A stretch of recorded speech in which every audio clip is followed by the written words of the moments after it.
Weirdo. Salita ang ginagamit upang tukuyin ng isang tao na kilala bilang kakaiba o hindi katulad ng karaniwang mga tao. Mahirap man sabihin. Iyan ang tinatawag ng mga tao sa akin. Weirdo daw ako dahil palagi lang nakatuon ang atensyon ko sa pagguhit. Minsan naman, kinukutya nila ako kasi nakuha ko daw ang talento ko sa...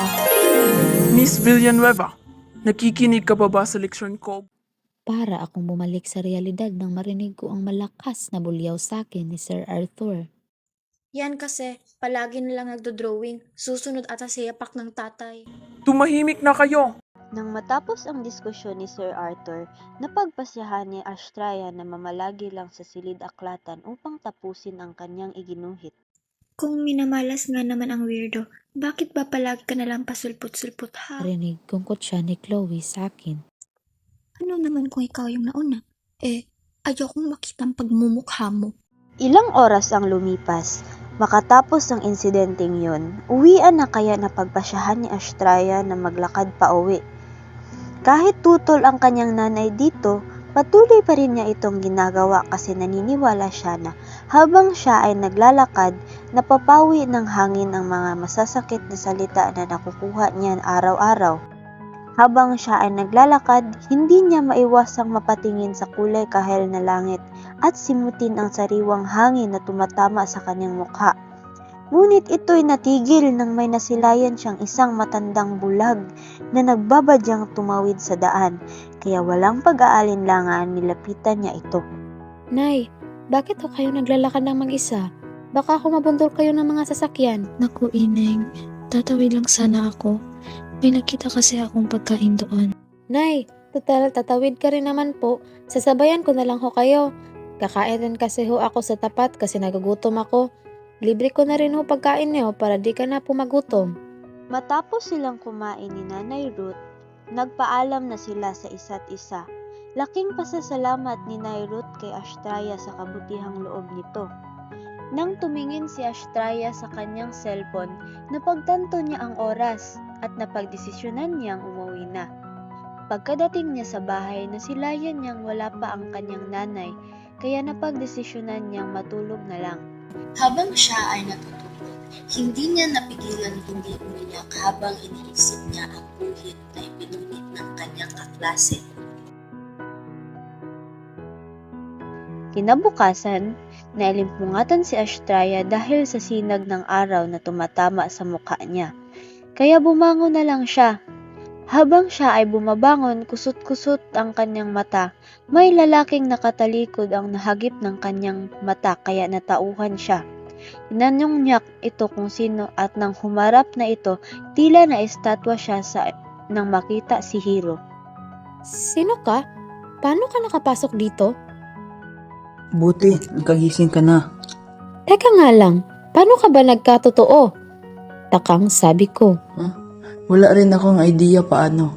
Bigla na lang akong napunta dito. Nagugutom ka ba? Tara, kain tayo. Sabi ko sa kanya. Tumango siya sa akin at sinundan ako palabas ng kwarto. Hiro, dito ka na lang muna. Ako na lang kukuha ng pagkain sa baba. Tumango naman siya at naglakad patungo sa upuan malapit sa lamesa ko. Nakalimutan ni Astraya na kabilin-bilinan ng nanay niya na bawal ang lalaki sa kwarto niya, kaya imbes na pasamahin si Hiro sa kusina, sinabihan na lang niya ito na manatili at hintayin siyang makabalik. Noong si Astraya ay makabalik, agad silang kumain ni Hiro. Habang siya ay umiinom ng kape, hindi niya maiwasang mamangha sa itsura ni Hiro.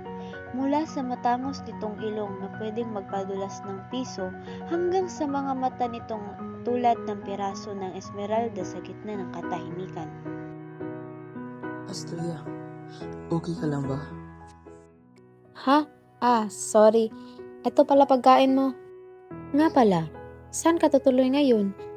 Wala ka namang pamilya rito. Hindi ko alam. Siguro sa labas na lang. Ano ba yan? Dito ka na nga lang. Hahanapan ko ng paraan na wala makakaalam na nandito ka. Hindi natiis ni Astraya si Hiro. Naaawa rin kasi siya. Sino ba namang hindi maaawa kung magiging palaboy ang isang tao? Nang ang araw ay biglang naging linggo at ang linggo naman ay nagmistulang buwan, nagkaroon ng di kanais-nais na kaganapan na nagbunsod sa pagkakakilala ni na Astraya at Hiro. Sa mga kakaibang pangyayari, natuklasan ng dalawa na magkasundo sila at naging magkaibigan. Sa tuwing mayroong nang-aaway kay Astraya, handang-handa namang ipagtanggol siya ni Hiro. Isang tunay na kaibigan si Hiro para kay Astraya at ang kanilang pagkakaibigan ay patuloy na naglalago. Sa loob ng 3 buwan na kanilang pagsasama, hindi maiwasan ni Astraya na mapamangha kay Hiro, hindi lamang dahil sa kanyang anyo, kundi lalo na sa kanyang mga kaakit-akit na katangian at napakahusay na pag-uugali. Ngayon, sila ay may balak na pumunta sa parke para maglibang. Hindi naman sila mag-aaral ngayon kaya't napagpasyahan nilang magtungo roon para mag-enjoy. Habang sila ay nag-e-enjoy, nakita ni Astraya si Nanay Ruth kaya nilapitan niya ito. Nay Ruth, kamusta na kayo? Okay lang ako, Iha. Ikaw? Okay lang din po, Nay. Sa nakikita ko may kasama ka. Hiro, tama ba? Lo, si Nanay. Paano niyo po nalaman pangalan niya, Nay? Paanong hindi? Ako ang nagdala sa kanya rito. Nay naman, huwag ko kayong mag-joke ng ganyan, hindi ho nakakatawa. Nakita ko ang ginawa ni Chloe sa iyo at sa drawing mo. Kaya naawa ako sa iyo, binigyan kita ng pagkakataong makausap at makasama ang drawing mo. Nay, paano niyo po yung nagawa? Ano ho ba kayo? Isa akong bathala ng mga obra o sa Ingles pa, God of Art. Kaya lang Iha, hindi panghabang buhay itong mahikang ginawa ko. Sa susunod na kabilugan ng buwan, mawawala si Hiro. Ang obra mo kay Hiro at lahat-lahat tungkol kay Hiro. Iha, ang lahat ay may hangganan. Binigay ko si Hiro sa iyo upang mapagtanto mo sa iyong sarili na tanggapin kung anong meron ka. Alam kong laging sinasabi ni Hiro sa iyo na tanggapin kung anumang talento ang meron ka. Nay, sa susunod na araw na ho ang kabilugan ng buwan. Wala na ho ba akong magagawa nito? Ang tanging magagawa mo lang ay sulitin ang mga naiiwang araw niyo ni Hiro. Matapos ang paglalahad ni Nanay Ruth kay Astraya, bigla na lamang itong nawala na parang bula. Hindi pa rin makapaniwala si Astraya sa nangyari at sa mga sinabi ni Nanay Ruth. Ngunit may isang bagay siyang tiyak. Gusto niyang paghusayin at sulitin ang mga nalalabing araw na kasama si Hiro. Makalipas ang mga araw, dumating na ang araw ng kabilugan ng buwan. Hindi maiwasan ni Astraya ang pag-iyak dahil sa mga sinabi ni Nanay Ruth. Habang siya ay umiiyak, nahuli siya ni Hiro at tinanong siya nito, kaya walang ibang paraan si Astraya kundi sabihin kay Hiro ang totoo. Hiro, mawawala ka na mamayang 12:00. Alam po, Astria. Sinasabihan na ako ni Nanay Ruth. 12:59. 1 minuto na lang at mawawala na si Hiro.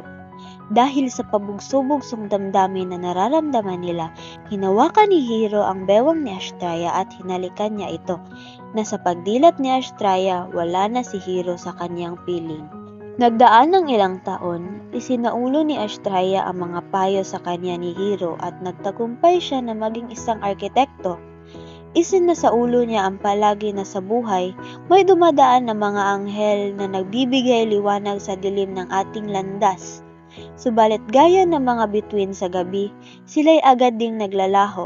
Kaya't habang sila'y naririto, samantalahin natin ang bawat sandali. Ang buhay ay tulad ng isang bula na maaaring biglang sumabog. Kaya't mahalaga na pahalagahan natin ang bawat sandali ng ating pag-iral. O nagtatapos ang kwento ng Tintata ni Kala.